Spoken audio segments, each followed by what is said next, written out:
मेढक और चूहा की कहानी। बहुत समय पहले की बात है। किसी घने जंगल में एक छोटा सा जलाशय था। उसमें एक मेढक रहा करता। उसे एक दोस्त की तलाश थी। उसी जलाशय के पास के एक पेड़ के नीचे एक चूहा रहता था। चूहे ने मेढक को दुखी देखकर उससे पूछा, दोस्त, क्या बात है? तुम बहुत उदास रह रहे हो। मेढक ने कहा, मेरा कोई दोस्त नहीं जिससे मैं ढेर सारी बातें कर सकूं। अपना सुख दुख बताओ। इतना सुनते ही चूहे ने उछलते हुए जवाब दिया, अरे, आज से तुम मुझे अपना दोस्त समझो। मैं तुम्हारे साथ हर वक्त रहूंगा। इतना सुनते ही मेढक बहुत खुश हो गया। दोस्ती होते ही दोनों घंटों एक दूसरे से बातें किया करते।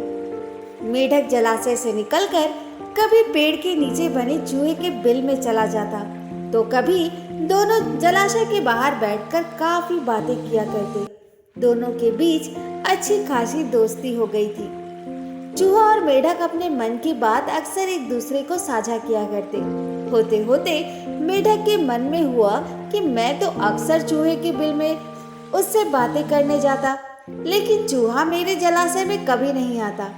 ये सोचते सोचते चूहे को पानी में लाने की मेढक ने तरकीब सूझी। चालाक मेढक ने चूहे से कहा, दोस्त, हमारी मित्रता बहुत गहरी हो गई है। अब हमें कुछ ऐसा करना चाहिए जिससे एक दूसरे को याद आते ही आभास हो जाए।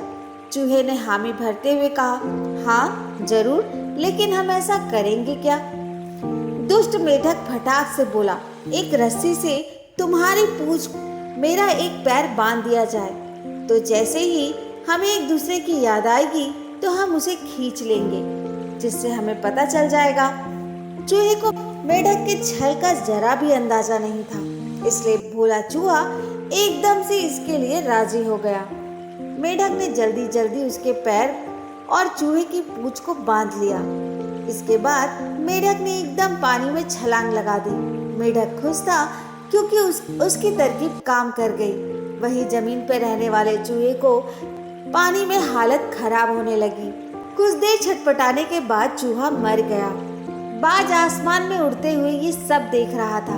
उसने जैसे ही पानी में चूहे को तैरते हुए देखा, बाज तुरंत उसे मुंह में दबाकर उड़ गया।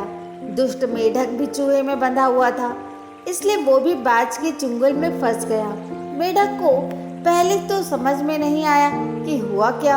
वो सोचने लगा कि आखिर मैं आसमान में कैसे उड़ रहा हूँ। जैसे ही उसने ऊपर देखा तो उसे बाज को देखकर वो सहम सा गया और भगवान से अपनी जान की भीख मांगने लगा।